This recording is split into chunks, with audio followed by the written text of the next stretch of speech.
சில சமயம் நம்ம நினைக்கிறோம் கடவுள் நம்மளை ஒரு வெறுமையான ஒரு வாழ்க்கைக்குள்ளே விட்டாரு, நேரம் கழித்து நம்மளை பிறப்பிச்சிட்டாரு, காலதாமலமாக நாம் உயிர் வாழ்ந்துகிட்டு இருக்கிறோம், ஒரு உயிரினம் போல வாழ்ந்துகிட்டு இருக்கிறோம் அப்படின்னு நீங்கள் நினைக்கலாம். இல்லை, ஒரு வாழ்க்கைக்காக இந்த கோளில் கர்த்தர் நம்மளை உருவாக்கி இருக்கிற ஒரு பெரிய நோக்கத்திற்காக. எத்தனை பேர் ஆமேன்னு சொல்றீங்க?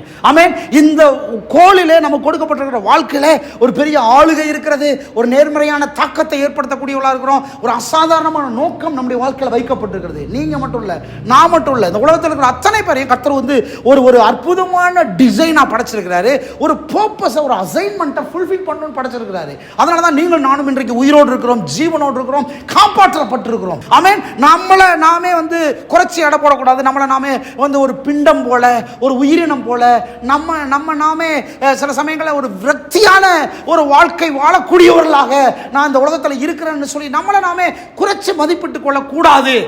ஏன்னு சொன்னா நீங்கள் பரிபூர்ணம் உள்ளவர்களாக இருக்கிறீர்கள். ஏன்னு சொன்னா கர்த்தத்துவம் அத்தனையுமே உங்களுக்குள்ள வைக்கப்பட்டிருக்கிறது. ஏன்னு சொன்னா நாம் ரட்சிக்கப்பட்டவர்களாய் மாத்திரமல்ல, ஒரு ரிலீஜியஸ் பீப்புள் அல்ல, கடவுளுடைய ஆற்றல், கடவுளுடைய தாளந்து, கடவுளுடைய தேவ சாயல், தேவ ரூபத்துக்குள்ள என்ன இருக்குதோ அத்தனையும் நமக்குள்ள டெபாசிட் பண்ணப்பட்டிருக்கிறது. உங்களுக்குள்ள அப்படி வைத்திருக்கிறார். அப்போ அதுக்கு கீழே, அந்த ஆற்றலுக்கு கீழே, அந்த நிலைமைக்கு கீழே, அந்த ஸ்தானத்துக்கு கீழே நம்ம வாழ்கிறோமா அப்படின்றத காட்டக்கூடிய 5 அறிகுறி. ஒன்று என்ன, சில சமயங்களில் அதற்கு கீழே வாழ்கிறவர்களாக இருந்தால் நாம் என்ன பண்ணுவோம்னா, பிரயாசப்படாம திட்டமிட்டு மெனக்கட்டு கிரயம் செலுத்தி முதலீடு செய்து அர்ப்பணித்து கொண்டு முயற்சி எடுத்து ஒன்றை அடையாமல் மிக எளிதாய் நம்மை சுற்றி இருக்கிறத மாத்திரம், கிடைக்கிறத மாத்திரம் எடுத்துக்கிட்டு வாழ ஆரம்பித்து விடுவோம். இது என்னத்தை காமிக்கிறது தெரியுமா? நம்முடைய அசல் ஆற்றலுக்கு குறைச்சலாய் நாம் நடந்து கொள்கிறோம் என்பதை காண்பிக்கிறது. பிரயாசப்பட மாட்டோம், மெனக்கட மாட்டோம், திட்டமிட மாட்டோம், கிரயம் செலுத்த மாட்டோம், முதலீடு பண்ண மாட்டோம், ஒரு முயற்சியே எடுக்க மாட்டோம், கிடைக்கிறத வச்சு வாழ்ந்துகிட்டு இருப்போம். கிடைக்கிறத வச்சு வாழ்றது என்னத்தை தெரியுமா காண்பிக்குது? உங்களுக்குள்ளே வைக்கப்பட்டிருக்கிற இந்த பரிபூர்ண ஆற்றலுக்கு, அசல் வல்லமைக்கு கீழே வாழ்றீங்கன்றதை காமிக்குது. எத்தனை பேர் ஆமேன்னு சொல்றீங்க? ஆமேன் இருக்கிறீங்களா இல்லையா? கிடைக்கிறத வச்சு வாழ்றது. நிறைய பேர் நினைச்சாங்க கிடைக்கிறத வச்சு வாழ்றது சக்சஸ்ஃபுல்லான நாலேஜ் பிரதர்ன்னு நினைக்கிறாங்க. ஹலோ, கிடைக்கிறத வச்சு வாழ்றது என்பது நீங்கள் இன்னும் திட்டமிடவில்லை, நீங்கள் இன்னும் மெனக்கடவில்லை, நீங்கள் இன்னும் பிரயாசப்படவில்லை, நீங்கள் இன்னும் அர்ப்பணித்துக் கொள்ளவில்லை. அல்லேலூயா. நீங்க பெரிய ஒரு காரியத்திற்காக நீங்கள் போகவில்லை, கிடைக்கிறத வச்சு வாழ்ந்துட்டு இருக்கிறீங்க. உங்களுக்கு என்ன கிடைக்குதோ அதை வாழ்றீங்க, என்ன கிடைக்குதோ அதை சாப்பிட்றீங்க, என்ன கிடைக்குதோ. அப்போ உங்களுக்குள்ள ஆசை வர மாட்டேன், விருப்பங்கள் வர மாட்டேன், திட்டங்கள் வர மாட்டேன், நோக்கங்கள், மெனக்கட மாட்டேன்றீங்க. ஹலோ, மெனக்கெட்டால் ஒழிய, திட்டமிட்டால் ஒழிய, கிரயம் செலுத்தினால் ஒழிய, நீங்கள் பிரயாசப்பட்டால் ஒழிய, நீங்கள் ஒரு முயற்சி எடுத்தால் ஒழிய, உங்களுக்குள்ள வைக்கப்பட்டிருக்கிற அசாதாரண ஒன்றை, எக்ஸலன்சி, இன்ஃப்ளூயன்ஸ், மல்டிப்ளை, ஹானர்ன்றமே, இவைகளை நீங்கள் அடைய முடியாது. சக்சஸ்ஃபுல்லான பீப்புள் எல்லாம் மெனக்கெட்டவர்கள். எத்தனை பேர் ஆமேன்னு சொல்றீங்க? சக்சஸ்ஃபுல்லான பீப்புள் எல்லாமே கிரயம் செலுத்தினவர்கள், அர்ப்பணித்துக் கொண்டவர்கள், ராத்திரி பகலாய் உழைத்தவர்கள். சக்சஸ்ஃபுல்லான பீப்புள் தங்களுக்கு கிடைச்சதை வச்சு முன்னேறல. அப்படின்னா எல்லாருக்கும் கிடைக்கிறதே, எல்லாரும் முன்னேறிட்டாங்களா? இல்லை. அப்போ உங்களுடைய அசல் ஆற்றலுக்கு கீழே வாழ்றீங்கன்னா என்ன அடையாளம்? கிடைக்கிறத வச்சு வாழ்றீங்க, இருக்கிறத வச்சு வாழ்றீங்க. வந்தால் சாப்பிடுவோம், இல்லைன்னா விட்டுருவோம். ஹலோ, அப்படி இல்லை. நான் ஒரு திட்டமிட்டு வாழக்கூடியவன். சொல்லுங்க, திட்டமிட்டு வாழக்கூடியவன், மெனக்கெட்டு பிரயாசப்பட்டு காரியங்களை செய்யக்கூடியவன். அதற்காக முதலீடு செய்ய ரெடியா இருக்கேன், அதற்காக அர்ப்பணித்துக் கொள்ள ரெடியா இருக்கேன். பைபிள் எடுத்து பாருங்க, ஒவ்வொருத்தரும். யாக்கோபு சொல்றான், நீர் என்னை ஆசீர்வதித்தால் ஒழிய நான் உம்மை விட மாட்டேன். சொல்லுங்க, விட மாட்டேன். நீ ஆசீர்வதிக்கலன்னா கூட பரவாயில்ல சார், நான் இருக்கிறத வச்சு வாழ்ந்துக்கிறேன். அப்படி இல்லை, நீர் என்னை ஆசீர்வதிக்க வேண்டும். நான் 12 கோத்திரங்களாய் என் பிள்ளைகள் எழும்ப வேண்டும். எப்படி மனக்கடுறான் பாருங்க, சாதிக்கிறாங்க பாருங்க. எலிசா கேட்கிறான் எலியாவை பார்த்து, எலியாவே, எனக்கு உம்முடைய வரம் 2 மடங்காக வேண்டும். சொல்லுங்க, 2 மடங்காக வேண்டும். எப்படி மனக்கடுறான், எப்படி பிரயாசப்படுறான், எப்படி ஆசைப்படுறான். நான் இந்த வாழ்க்கையில் உம்முடைய ஒரு தீர்க்கதரிசியின் புத்திரனா வாழ்ந்தன்றதுக்கு அடையாளம், நீர் செய்த அத்தனை அற்புதங்களையும் நான் 2 மடங்கு செய்ய வேண்டும். சொல்லுங்க, 2 மடங்கு செய்ய வேண்டும். அப்போ என்ன மாதிரி நம்முடைய மனம் மாற வேண்டும் பாருங்க. கர்த்தர் நமக்குள்ள பரிபூர்ணத்தை வச்சுட்டாரு, நம்ம முழுமையா இருக்கிறோம், கடவுளுடைய சாயல், கடவுளுடைய ரூபத்தினுடைய பூரணமானவர்களா இருக்கிறோம். கர்த்தர் சொல்றாரு, நீ அளவிற்கு உட்பட்ட நபரா வாழக்கூடாது. அளவிற்குட்பட்ட நபராக கிடைக்கிறத வச்சு அப்படியே வாழக்கூடாது. கிடைக்கிறத வச்சு வாழ்றீங்கன்னு சொன்னால் அசல் நிலைமைக்கு கீழே வாழ்றீங்கன்னு அர்த்தம். பிரயாசப்பட, சொல்லுங்க, சதமாக சொல்லு, பிரயாசப்பட வேண்டும், சத்தமாக சொல்லுங்கள், பிரயாசப்பட வேண்டும். சொல்லுங்கள், மெனக்கட வேண்டும். மெனக்கடுறீங்களா? மெனக்கடுறீங்களா? எந்த காரியத்துக்கு மெனக்கடுறீங்க? ஏதோ குழம்பு வைப்போன்னு குழம்பு வச்சிங்கன்னா அது நல்லாவே இருக்காது. மெனக்கெட்டு குழம்பு வச்சிங்கன்னா அப்படி இருக்கும். அரைச்சி இல்லை என்னென்ன பண்ணும் அதெல்லாம் பண்ணிங்கன்னா இந்த மசாலா அந்த மசாலான்னு போட்டு இல்லை, அப்போ அந்த குழம்புடைய டேஸ்ட் எப்படி இருக்கும்? அது வித்தியாசமாக இருக்கும். வாழ்க்கையை கொஞ்சம் மெருகேற்றுங்கள். பக்கத்துக்கு கேட்டு சொல்லுங்கள், வாழ்க்கையை கொஞ்சம் மெருகேற்றுங்கள், கொஞ்சம் பிரயாசப்படுங்கள், கொஞ்சம் முயற்சி எடுங்கள். நீங்கள் முயற்சி எடுக்க நீங்கள் ரிசீவ் பண்ணும்போது உங்களுக்கே வாழ ஆசையாயிரும். ஆஹா, நான் ஒரு சின்ன முயற்சி எடுத்தேன், இது பழிக்குதே, இது வாய்க்குதே. 40 புஸ்தகம் எழுதியிருக்கிறேன். 40 புஸ்தகம். சோத்துக்கு வழி இல்லாமல், சாப்பாடு இல்லாமல், பிஸ்கட் பாக்கெட்டை சாப்பிட்டுக்கிட்டு புத்தகம் எழுதின ஆள் நான். இங்கே இருக்கிற அத்தனை புஸ்தகங்களும் பாருங்கள், எழுதுனது மட்டும் இல்லை, இன்னும் பிரிண்டிங்க்கு அவ்வளோ இருக்குது. என்கிட்ட 10 கோடி ரூபா பணம் வந்துச்சுன்னா அத்தனையும் ரிலீஸ் பண்ணுவேன். புக்கு ரிலீஸ் பண்ணுவேன். 100 பாட்டு எழுதியிருக்கிறேன். நம்ம பாட்டுகளெல்லாம் நம்ம சபையில் பாடுறோம். எதுக்கு சொல்ல வரேன்? மெனக்கெடுங்கள். இன்றைக்கி ஒரு வேளை சூழ்நிலை மோசமாக இருக்கலாம். இன்றைக்கி நாம் எதையுமே ரிலீஸ் பண்ண முடியாமல் இருக்கலாம். எல்லாம் அப்படி ஸ்டக்காகி போய் நிற்கலாம். அது இல்லை மேட்ரு. ஒரு நாள் வரும். ஒரு நாள் வரும்போது அந்த கிரீடம், அந்த மகிமையே வித்தியாசமாக இருக்கும். ஆமென். எனக்கு இருந்தால் செய்வேன், இல்லைன்னா செய்ய மாட்டேன்னா நாம் இன்னும் மெனக்கடலை, இன்னும் திட்டமிடலை, இன்னும் கிரயம் செலுத்தலை, இன்னும் முதலீடு பண்ணலை, இன்னும் நம்முடைய டைமை நாம் சரியாக முறையாக கையாளலைன்னு அர்த்தமாயிரும். எத்தனை பேர் ஆமென் சொல்கிறீங்க? உங்கள் பிரயாசத்தை காண்பீங்கள். கர்த்தருக்கு என்ன வேணும்னா பிரயாசப்படுற ஆள் வேணும். கர்த்தருக்கு சோம்பேறி தேவையில்லை, பிரயாசப்படுற ஆள் தேவை. ஏன்னு சொன்னால் அந்த அசல் வைக்கப்பட்டிருக்கு. சொல்லுங்கள், அசல் வைக்கப்பட்டிருக்கிறது. இன்னைக்கு நான் தீர்க்க தரிசனமாக சொல்கிறேன், நீங்கள் இப்போ எவ்வளவு தூரம் வெளிப்பட்டிருந்தாலும் அதல்ல உங்கள் ஒரிஜினாலிட்டி. அது அல்ல, அது பரிபூர்ணம் அல்ல. அது ஒரு லெவல், அது ஒரு வேர்ஷன். எப்படி சொல்லலாம்? நல்லா கவனிங்க. இந்த லாசர் கதையை எடுத்து பார்த்தீங்கன்னா எனக்கு ஒரே ஒரு வசனத்தை வாசிங்க. என்ன மாதிரி ஒரு மோசமான வாழ்க்கை வாழ்ந்துருக்கான் பாருங்க. லூக்கா 16ஆம் அதிகாரத்துக்கு திருப்புங்க. லூக்கா 16ஆம் அதிகாரம். லாசரு என்னும் பேர் கொண்ட ஒரு தரித்திரனும் இருந்தான். 16-19 வாசிங்க. ஐஸ்வர்யம் உள்ள ஒரு மனுஷன் இருந்தான். அவன் ரத்தாம்பரமும் விலையேறப்பட்ட வஸ்திரமும் தரித்து அனுதினமும் சம்பிராயமாய் வாழ்ந்து கொண்டிருந்தான். அவன் பாருங்க, அவன் பெரிய ஐஸ்வர்யவான், அனுதினமும் சம்பிராயமாக வாழ்கிறான். அப்படின்னா என்ன அர்த்தம்? அவனுக்கு எல்லாம் ஃப்ளரிஷாக இருக்குது, ஒரு குறைச்சலும் இல்லை. ஆனால் அடுத்த வசனத்தில் லாசரு என்னும் பேர் கொண்ட ஒரு தரித்திரனும் இருந்தான். 2 பேரும் வாழ்ந்துகிட்டு இருந்தாங்க. அதில் இவன் தரித்திரன், அவன் ஐஸ்வர்யவான். இவன் இந்த லாசர் என்பவன் பருக்கள் நிறைந்தவனாய் அந்த ஐஸ்வர்யவானுடைய வாசல் அருகே கிடந்து, யாரு? அந்த ஐஸ்வர்யவானுடைய வீட்டில் மேஜையிலிருந்து விழுகிற துணிக்கைகளினாலே தன் பசியை ஆற்ற ஆசையாயிருந்தான். என்ன சொல்லுது பாருங்க, எனக்கு இது கிடைச்சா போதும், அந்த டேபிள்ல இருந்து விழுகிற துணிக்கையினால என் வாழ்க்கையை நிரப்பிக்கிட்டு வாழ்க்கையை முடிச்சா போதும். இந்த ஆசை இவனுக்கு என்ன ஆசை வரல? நான் இந்த ஐஸ்வர்யவான் வீட்டு வாசல் அருகே நிற்கிறேன், இருக்கிறேன், ஒரு நாள் இந்த ஐஸ்வர்யவானை போல நான் மேலே வருவேன், அப்படி ஆசைப்படலை. அந்த ஐஸ்வர்யவான்றை விட மேலே வருவேன்னு ஆசைப்படலை. அவன் என்ன ஆசைப்படுறான்? அங்கே கிடைக்கிற துணிக்கையினாலே தன் வயிற்றை நிரப்ப ஆசையாயிருந்தான். எது வரைக்கும் தெரியுமா? சாகிற வரைக்கும். 2 பேருமே செத்தாங்க. சாகிற வரைக்கும் அப்படி தான் ஆசையாக இருந்தான். அப்படின்னா என்ன அர்த்தம்? கடவுள் அவனுக்குள்ளே வைத்திருந்த அந்த அசல் ஆற்றல், வல்லமை, அந்த பரிபூர்ணத்துக்கு குறைச்சலாம் அவன் வாழ்ந்துக்கிட்டு இருக்கிறான்னு அர்த்தம். ஆமேன். எத்தனை பேர் ஆமேன்னு சொல்கிறீங்க? புரியுதா இல்லையா? ஆமேன். பெதஸ்தா குளத்தில் ஒருத்தர் உட்காந்துருக்கிறான், 38 வருஷமாக உட்காந்துருக்கிறான். அவனுக்கு ஆண்டவரே கேட்டார், ஆசைப்படுறியா இல்லையா?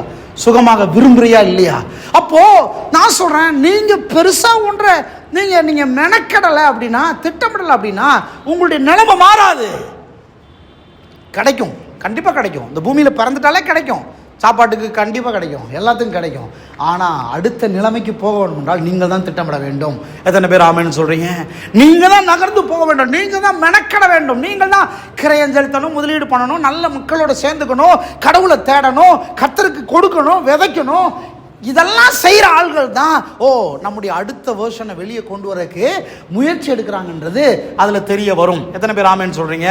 உங்கள் பக்கத்திலேயே ஒரு வசதியான சூழலில் எல்லாமே ஈஸியாக கிடைச்சிடாது. ஈஸியாக கிடைக்கிறது எல்லாமே உங்களுடைய தகுதிக்கு குறைச்சலானது. எல்லாம் ஒரு ஆமேன் சொல்லுங்க. ஆமேன். ஒன்று எளிதாய் உங்களுக்கு கிடைக்கிறது என்றால் அது உங்கள் தகுதிக்கு குறைச்சலானது. உங்கள் தகுதிக்கு ஈக்குவலானதை நீங்கள் தான் தேடி போக வேண்டும். சொல்லுங்க, தேடி போக வேண்டும். சில சமயங்கள் தேடி போறதுனால, பிரயாசப்படுறதுனால காலம் பிடிக்கலாம். ஆனா நான் சொல்றேன், ஒரு நாள் இல்லைனாலும் உங்கள் தகுதிக்கு ஈக்குவலான ஒன்றை நீங்கள் அடையும் போது அது மகிமையா இருக்கும். எத்தனை பேர் ஆமேன் சொல்றீங்க? அல்லேலூயா. ஆமேன். ஒருவர் எப்படி சொன்னார்? ஒரு சிறந்த மாலுமி யாரு? கப்பல் ஓட்டுற மாலுமி. ஒரு சிறந்த மாலுமி எப்பொழுது உருவாக்கப்படுகிறார் என்றால், மிகப்பெரிய காற்று, மிகப்பெரிய புயல், மிகப்பெரிய கடலின் சீற்றங்களின் போராட்டங்களின் மத்தியில தான் ஒரு சிறந்த மாலுமி உருவாக்கப்படுகிறார். எத்தனை பேர் ஆமென் சொல்றீங்க? அல்லேலூயா. சிறந்த மாலுமியாக நீங்கள் மாற வேண்டும் என்றால், சிறந்த வாழ்க்கை வாழ வேண்டும், சிறந்த வெர்ஷன் உங்களுக்குள்ள வெளியே வர வேண்டும் என்றால், சில போராட்டங்கள், சில பிரச்சனைகள், சில அவமானங்கள், சில நிந்தைகள், சில புயல் சீற்றங்கள் சந்தித்து தான் ஆகணும். சொல்லுங்க, சந்திக்கணும், மெனக்கிடணும், முன்னேறணும், போகணும், பார்க்கணும். அப்பதான் அதை அடைய முடியும். சொல்லுங்க, அப்பதான் அதை அடைய முடியும். சில எக்ஸாமை பார்க்கணும், சில சவால்களை பார்க்கணும், சில சேலஞ்சஸை பார்க்கணும், சில நபர்களை பார்க்கணும். ரொம்ப முக்கியமானது. நிறைய பேர் சில நபர்களோட பேசின அனுபவமே இருக்காது, சில உயர்ந்த மனிதர்களோட இருந்து எக்ஸ்பீரியன்ஸே இருக்காது. அதனால இவங்க வளர்ந்துருக்கவே மாட்டாங்க. அப்புறம் நம்ம ஒருத்தருக்கு ஒருத்தர் அவங்களுக்கு தெரிஞ்சவங்களோட சொந்தக்காரங்களோட பேசிக்கிறது ஈஸி. ஆனால் third person, next level people, மேல்மட்ட மக்கள், அரசியல்வாதிகள், இந்த மாதிரி மக்கள்கிட்ட அணுகியிருக்கவே மாட்டாங்க. அதனால இவங்களுடைய அந்த ஆற்றல் வெளியே வந்திருக்காது. நான் சொல்ல, எல்லா ரீதியிலும் கர்த்தர் உங்களை அழைத்து கொண்டு போகும்படி பிரயாசப்படுங்கள். எத்தனை பேர் ஆமென் சொல்றீங்க? ஆண்டவரை கேளுங்க, ஆண்டவரே எல்லா பகுதியில் என்ன கொண்டு போங்க ஆண்டவரே. கர்த்தர் ராஜாக்களுக்கு முன்பாக போய் பவுலை நிறுத்துறாரு. அங்கே போய் சுவிசேஷத்தை சொல்றான். பேதுரு ஜனங்களோடய இருக்கிறான். ஆனால் ஜனங்களோடய இருந்ததுனால பேதுருடைய வளர்ச்சி கம்மி, பவுலுடைய வளர்ச்சி முற்றிலும் வேற. பவுல் அதிபதிகளோட, ராஜாக்களோட பேசும்போது ராஜாக்கள் சொல்றாங்க, எப்பா நீ கொஞ்ச நேரம் பேசினா நானே மாறிடுவோம் போலன்றான். இந்த மாதிரி ஆற்றல் வெளியே வருது பாருங்க. நான் சொல்றேன், ஆண்டவர்கிட்ட கேளுங்க. இன்னும் உங்களுடைய வாழ்க்கை ரொம்ப ரொம்ப கடைசிக்கெல்லாம் வந்துடல. ஆண்டவர்கிட்ட கேளுங்க, ஆண்டவரே என்னுடைய நெக்ஸ்ட் வெர்ஷன் என்ன, நான் வெளியே வரணும் ஆண்டவரே. எத்தனை பேர் ஆமென் சொல்றீங்க? ஆண்டவர்கிட்ட டீப்பாக ஆண்டவர்கிட்ட கேளுங்க, ஆண்டவரே என்னுடைய நெக்ஸ்ட் வெர்ஷன். KFC அப்படின்ற ஒரு பெரிய சிக்கன் கடைக்காரரு, அவர் அந்த பிஸ்னஸ் ஆரம்பிக்கும் போது அவர் ரிட்டையர்ட் ஆகிட்டாராம். ஆரம்பிக்கும் போது அந்த ஐடியா வரும்போது ரிட்டையர்ட் ஆகிட்டாரு. கிட்டத்தட்ட 70+ தான் KFC ஆரம்பித்தார். அதுவும் எங்கே ஆரம்பித்தார்? US ஆரம்பித்து நம்ம ஒரு கிராமத்தில் இருக்கிற நமக்கு KFC பற்றி பேசுகிற அளவுக்கு கொண்டு வந்து சேர்த்துட்டார் பாருங்க. அப்போ நான் சொல்கிறேன், இன்னும் வாழ்க்கை முடியவில்லை, இன்னும் வயதாகி போகவில்லை, இன்னும் ஒரு வேர்ஷன் உங்களுக்குள்ள வைக்கப்பட்டிருக்கிறது. ஒருவேளை உங்களோட இருந்தவங்க எல்லாம் போயிருக்கலாம். நான் சொல்றேன், நீங்கள் உங்களுக்குள்ளே இருக்கிறீர்கள். உங்களுக்குள்ளே இருக்கிற அசாதாரணமான நபரை நீங்கள் வெளியே கொண்டு வர வேண்டும். எத்தனை பேர் ஆமென் சொல்றீங்க? உங்களில் உள்ள சிறப்பு, அதாவது உங்களில் உள்ள நெக்ஸ்ட் வேர்ஷன், உங்கள் நெருக்கங்கள், போராட்டங்கள், சொந்த சவால்கள், சூழ்நிலைகள், உங்கள் பலவீனங்களை ஜெயிக்க நீங்கள் எடுக்கிற முயற்சிகள், இவைகளில் இருந்து தான் வெளியே வர முடியும். எத்தனை பேர் ஆமென் சொல்றீங்க? சவாலே இல்லையா, நீங்க முயற்சி எடுக்கலன்னு அர்த்தம். சவாலே இல்லையா, கனவே இல்லையா, தரிசனமே இல்லையா, நீங்க குழிக்குள்ளலாம் போக மாட்டீங்க. ஹலோ, நான் சொல்றேன், குழிக்குள்ள போகணுமா யாருமே விரும்ப மாட்டோம். குழிக்குள்ள போகணுமா யாராவது இந்த வாரத்தில் குழிக்குள்ள போகணுமா யாரும், ஜெயிலுக்குள்ள யாராவது போகணுமா விரும்பவே மாட்டோம். நான் சொல்றேன், கனவு தரிசனம் உள்ளவர்களை கர்த்தர் சில பாதைகளிலூടെ நடத்துகிறார். எத்தனை பேர் ஆமென் சொல்றீங்க? உங்களுக்கு கனவு இருக்கிறதா, தரிசனங்கள் இருக்கிறதா செக் பண்ணி பாருங்க. உங்களுக்கு கனவு இருக்கா, தரிசனம் இருக்கா செக் பண்ணி பாருங்க. கனவு இருக்கா, தரிசனம் இருக்கா, அதை செக் பண்ண முடியாது. உங்களுக்கு பிரச்சனை இருக்கா, போராட்டம் இருக்கா, ஆமாம் அப்படின்னா என்ன அர்த்தம் தெரியுமா? உங்களுக்கு கனவு இருக்குன்னு அர்த்தம், உங்களுக்கு தரிசனம் இருக்குன்னு அர்த்தம். கனவும் தரிசனம் உள்ளவர்களுக்கு தான் போராட்டம். போராட்டமே வேண்டாமா? இருக்கிறத வச்சு வாழ்றீங்களா? இருக்கலாம். உங்களுக்கு ஒரு போராட்டம் இருக்காது, ஒரு சவால் இருக்காது, ஒரு சூழ்நிலை இருக்காது, ஒரு கமிட்மெண்ட் இருக்காது. யாரை குறித்து நீங்க பயப்பட தேவையில்லை. ஆனால் நான் சொல்றேன், கனவு உள்ளவர்களா, சவால் உள்ளவர்களா, உங்களுக்கு தான் கமிட்மெண்ட் இருக்கும், உங்களுக்கு தான் போராட்டம் இருக்கும், உங்களுக்கு தான் சூழ்நிலை இருக்கும், உங்களுக்கு தான் குழி இருக்கும். உங்களுக்கு விரோதமாக தான் சகோதரர்களே இருப்பாங்க. உங்களை தூக்கி குழியில போடுவாங்க, நீங்க டிராவல் பண்ணுவீங்க, இன்னொருத்தர் தூக்கிட்டு போவான், ஒட்டகத்துக்கு மேலே ஏறுவீங்க, இன்னொருத்தர் பாவத்துக்கு சோதனை கொண்டு வருவாங்க, சிறைச்சாலைக்குள்ள மாட்டுவீங்க. ஆனால் முடிவு இப்படியே இருக்காது. முடிவு எகிப்தினுடைய அதிபதியாய் முடியும்.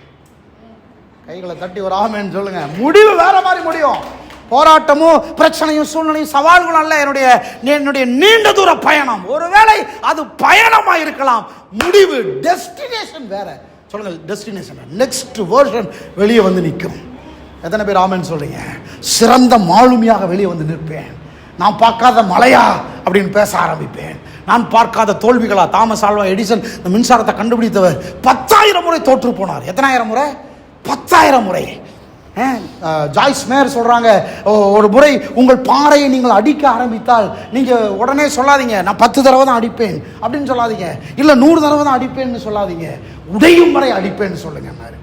எத்தனை பேர் ஆமென் சொல்லுங்க? உடையும் வரை அடிப்பேன். ஆமென். நம்ம என்ன சொல்றோம்? ஆண்டவரே 100 தடவை தான் அடிப்பேன், இதோ அடிச்சு பார்த்துட்டேன், 99வது முறை அடிச்சுட்டேன் ஆண்டவரே, இன்னும் ஒரு முறை தான் அடிப்பேன். நீங்க கண்டிப்பா சொல்றேன் 100வது முறை அடிக்கும் போது உடையவே உடையாது. எத்தனை பேர் ஆமென் சொல்றீங்க? ஆமென். நான் சொல்லுகிறேன் 101வது முறை அடிக்க நீங்கள் ரெடியானால் பாறை உடைய ஆரம்பிக்கும்.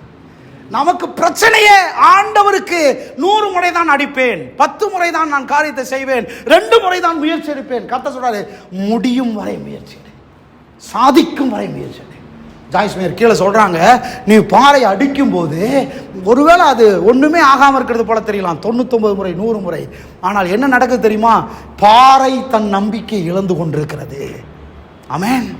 நீ நம்பிக்கை இழந்துடாத. 101வது தடவை அடிக்கும் போது பாறை தன்னுடைய நம்பிக்கை இழக்கிறது. அது சொல்லுது, நான் உடைந்து விடுவேனோ, அவன் ரொம்ப வலுவாடுகிறானே, உடைந்து விடுவேனோ, அவன் நம்பிக்கை இழக்கவில்லையே, நான் உடைந்து விடுவேனோ. கடைசியில் அது உடைந்துதான் ஆக வேண்டும். ஏன்னா என் நம்பிக்கையை நான் இழக்கவில்லை. சொல்லுங்க, என் நம்பிக்கையை நான் இழக்கவில்லை. 100 முறை இல்லை, உடைகிறவரை சொல்லுங்க, உடைகிறவரை சொல்லுங்க, சாதிக்கிறவரை, அந்த டெஸ்டினேஷன் அடைகிறவரை, நெக்ஸ்ட் வெர்ஷன் எனக்குள்ள வைக்கப்பட்ட அந்த பரிபூரணம் வெளியே வர முயற்சி எடுப்பேன். கைத்தட்டி ஒரு ஆமென் சொல்லுங்க. ஆமென், ஆமென். தாமஸ் ஆல்வா எடிசன் 10,000 தடவை தோற்று போனார். நம்ம 100 தடவை தோற்றுட்டோம்னால, 10 தடவை 2 தடவை தோற்றுட்டோம்னாலே முடியாது. 3வது தடவை வரமாட்டோம்.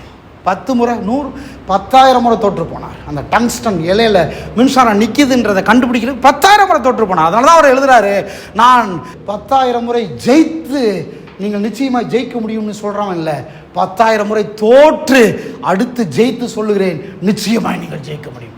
எப்படி மாற்றிட்டா பாருங்க. நான் சொல்லுகிறேன் நீங்கள் ஜெயிக்க முடியும். எல்லாரும் கைவிட்டாங்களா? நீங்கள் ஜெயிக்க முடியும். ஒன்றுமே இல்லை, ஜீரோவா? நீங்கள் மேலே வர முடியும். ரொம்ப கீழே போய் தர முட்டிருச்சா சொன்னார் பாருங்க, எனக்கு ரொம்ப தூக்கி, நான்லாம் வளர்ந்தது இப்படி தான் வளர்ந்தேன். பெரிய பாசிட்டிவாக எப்படி பேசணும் தெரியுமா? இங்கிருந்து தான் வந்தேன் நான். தர தட்டிருச்சா? அவர் சொன்னார், ரொம்ப நல்லது, அதுக்கு மேலே கீழே போக முடியாது, இனிமேல் மேலே வர வேண்டியதான்னாரு. இனி கீழே போக முடியாது, மேலே ரொம்ப கீழே போயாச்சு சார், ரொம்ப அடிமட்டது அப்படின்னா ஆண்டவர் சொல்கிறாரு, அவ்வளோதான், தர தட்டிருச்சுல்ல, இனி நீ மேலே வர வேண்டியதான். சொல்லுங்கள், நான் மேலே வர வேண்டியதான். இனி நான் மேலே தான் வருவேன். சொல்லுங்கள், இனி நான் மேலே தான் வருவேன், இனி மேலே தான் வருவேன், இனி உயரத்தான் செய்வேன். ஒரு ராஜா ஒரு கழுதைய ரொம்ப டிஸ்டர்ப் பண்ணுதுன்னு சொல்லி அதை கழுதையை போட்டு குழியில் போட்டு மூடிடணும்னு பிளான் பண்ணாராம். அதனால் தன்னுடைய ஆட்கள்லாம் கூப்பிட்டு சொன்னாராம், பெரிய ஆழமாக குழியை தோண்டுங்கன்னாராம். ஆழமாக குழியை தோண்டிருக்காங்க. குழியை தோண்டி கழுதையை தூக்கி குழியில் போட்டாச்சு. குழியில் போட்டு ஆழமாக தோண்டியாச்சுல, எல்லா மண்ணும் வெளியே வந்துருச்சுல்ல, இப்போ ரொம்ப ஆழமாக போட்டாச்சு. இப்போ இந்த கழுதையை மூடணும், அதனால் எல்லா மண்ணையும் தூக்கி ஒவ்வொரு லாரியாக கொட்டுறாங்க. ஒரு லாரி கொட்டினோடனே அது என்ன பண்ணிச்சான், தான் மேலே இருந்த எல்லா மண்ணையும் கடன்னு ஆட்டி மேலே அடுத்த ஸ்டெப் ஏறி வந்துருச்சான். அடுத்த லாரி மண்ணை கொட்டினா அதுலேருந்து தட்டி மேலே வந்துருச்சான். கரெக்டாக மூட வேண்டிய நேரத்தில் கழுதை மேலே வந்து நிற்குதான். தான் மேலே விழுந்த அத்தனை பிரச்சனைகளையும் சூழ்நிலைகளையும் ஆட்டி கீழே தள்ளி விட்டு மேலே ஏறி நின்றது. சொல்லுங்க, மேலே ஏறி நிற்கணும். சூழ்நிலையை அப்படி இருதயத்துக்கு கொண்டு போங்க, தலையிலே வச்சுக்க, அப்படி தட்டி விடுங்க. சொல்லுங்க, தட்டி விட வேண்டும், ஏறி நிற்க வேண்டும், நெக்ஸ்ட் வெர்ஷன் வெளியே வர வேண்டும். அப்புறம் முடிவு பண்ணாராம், இந்த கழுதையை சாகடிக்கவே முடியாது, இந்த கழுதையை சாகிற வரைக்கும் வாழத்தான் வைக்க வேண்டும் முடிவு பண்ணாராம். நான் சொல்கிறேன், கர்த்தர் உங்களுக்கு கொடுத்திருக்கிற அத்தனையும் வெளியே வராமல் உங்கள் வாழ்க்கை முடியாது. இருக்கிறீங்களா இல்லையா? ஆமென். ஆகவே தான் நான் சொல்லுகிறேன், உங்களை நீங்கள் இப்போது இருக்கிற வண்ணமாகவே அப்படி ஏற்றுக்கொள்ளுங்கள். இருக்கிற வண்ணமாகவே ஏற்றுக்கொள்ளுங்கள். தேவன் உங்களுக்கு காட்டியதை விட, அவர் உங்களுக்கு என்று வைத்திருக்கிறதை விட, அதை விட்டு வாழ்க்கை உங்களுக்கு கொடுக்கிறதை மட்டும் நீங்கள் ஏற்றுக்கொள்ளுகிறீர்கள் என்றால், அதாவது உங்களுக்கென்று கர்த்தர் ஒன்றை காட்டியிருக்கிறார். கர்த்தர் கானானை காட்டியிருக்கிறார். நீங்க எகிப்தில் இருக்கக்கூடாது. எகிப்தில் கிடைக்கிற வெள்ளரிக்காய், கொமிட்டிக்காய், வெங்காயம், பச்சை மிளகா இதவே சாப்பிட்டுட்டு வாழ்க்கை நடத்திக்கிட்டு இருக்கக்கூடாது. கர்த்தர் உங்களுக்கு ஒரு கனவை காட்டியிருக்கிறார். கானான் என்கிற ஒரு தேசத்தை காட்டியிருக்கிறார். நீங்க கிடைக்கிறதே வச்சுட்டு வாழ்றீங்கன்னு சொன்னா நீங்க இன்னும் நெக்ஸ்ட் லெவலுக்கு போக மாட்டீங்க. கர்த்தர் சொல்றார், இருக்கிறத விட்டு வெளியே வா. கர்த்தர் காட்டினதை பார்க்கும்படி வெளியே வா. கர்த்தர் காட்டினதை உனக்கென்று வைத்திருக்கிறதை அடையும்படி வெளியே வா. பிப்ரவரி மாசத்துல வெளியே வர வேண்டும். சில ரிஸ்க் எடுக்க வேண்டும். சில முயற்சிகளை எடுக்க வேண்டும். இல்ல வெள்ளரிக்காய் போதுமா, கொமிட்டிக்காய் போதுமா, வெங்காயம் போதுமா, பச்சை மிளகாய் போதுமா, கஞ்சியும் கூழும் போதுமா, எகிப்திலே இருங்க. நீங்க நெக்ஸ்ட் லெவல் போகணுமா, கர்த்தர் வைத்திருக்கிறத அடைய வேண்டுமா, இதை விட்டு விட வேண்டும். சொல்லுங்க, இதை விட்டு விட வேண்டும். இதை விட்டு வெளியே வர வேண்டும். வாழ்க்கை உங்களுக்கு கொடுக்கிறதை மட்டும் நீங்கள் பெற்றுக்கொள்கிறீர்கள் என்றால் உங்கள் அசல் ஆற்றலுக்கு குறைச்சலாய் வாழ்கிறீர்கள். நீங்கள் உங்கள் சொந்த தத்துவத்தின் கீழே ஒரு இறுக்கமான பிடிக்குள்ள வாழ்ந்துகிட்டு இருக்கிறீர்கள்.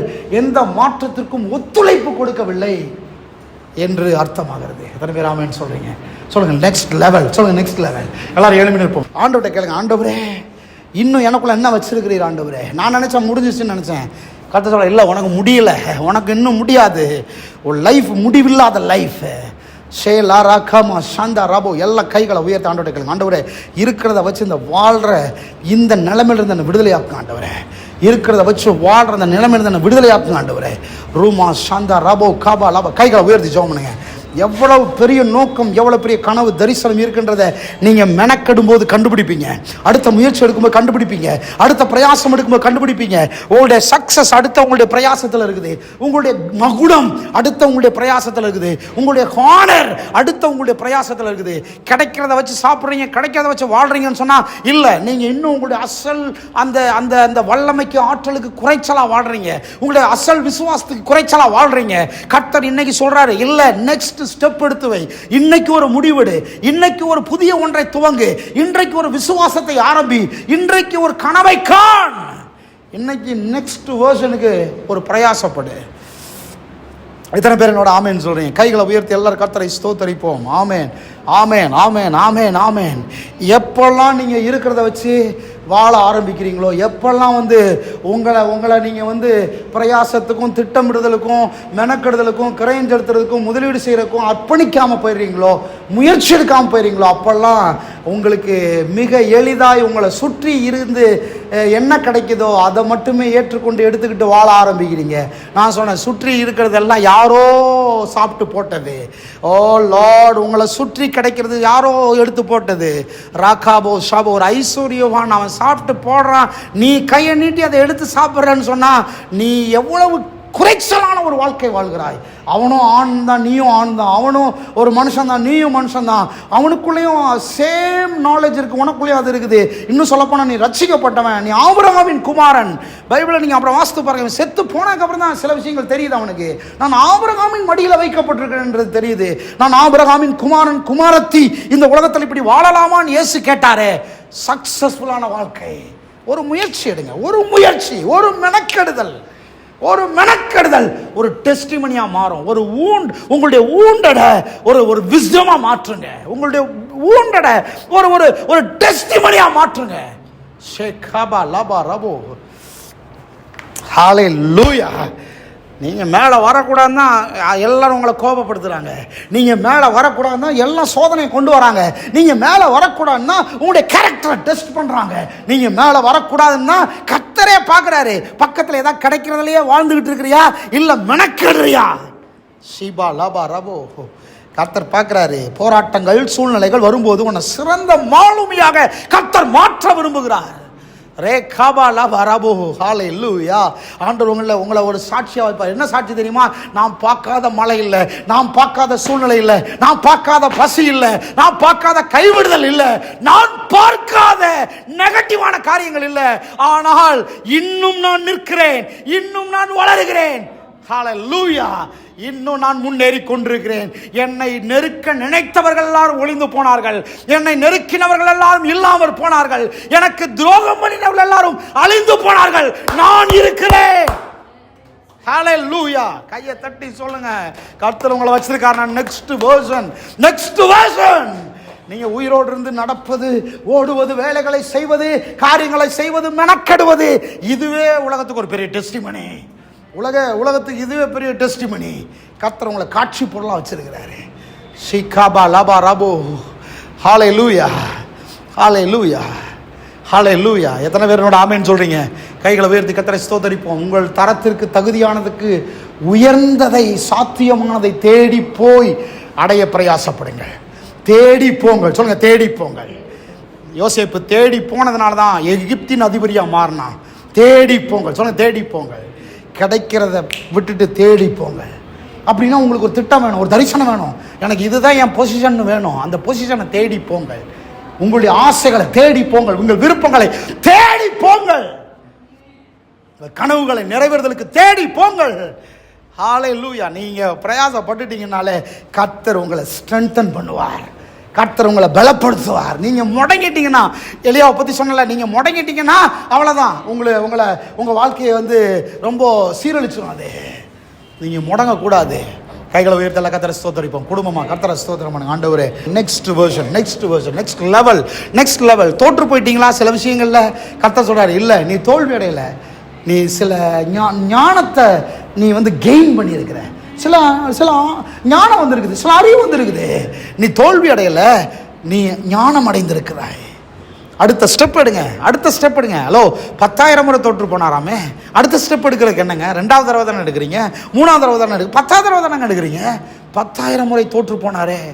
100 முறை தான் அடிப்பேன்லாம் யோசிக்காதீங்க. அடுத்த ஸ்டெப் அடிச்சிங்கன்னா பாறை நம்பிக்கை இழக்கும், சூழ்நிலைகள் நம்பிக்கை இழக்கும். இவன் கன்சிஸ்டன்சியோடு இருக்கிறான். இவன் பெர்சிஸ்டன்சி எனக்கு ஒரு பெரிய என்னுடைய பலவீனம் என்று அந்த பாறை ஒத்துக்கொள்ளும், சூழ்நிலை ஒத்துக்கொள்ளும். அது வழிவிட ஆரம்பிக்கும், சாதிக்க ஆரம்பிப்பீர்கள். கைகளை உயர்த்தி கர்த்தரை ஸ்தோத்தரிப்போம். அன்பின் பரலோக பிதாவே, ஆண்டவரே இயேசு நாமத்தில் நம்முடைய சமூகத்தில் வருகிறோம். அந்த வார்த்தைகள் ஆழமாய் ஒரு பெரிய தாக்கத்தை உண்டு பண்ணுவதாக, அடுத்த வேர்ஷனுக்கு வெளியே வர உதவி செய்வீராக. அதை நாங்கள் இன்னும் தீவிரமாய் சில காரியங்களை புரிந்து கொள்ள எங்களுடைய மனக்கண்களை திறப்பீராக. இயேசுவின் நாமத்தில் ஜெபிக்கிறோம் நல்ல பிதாவே. ஆமென், ஆமென்.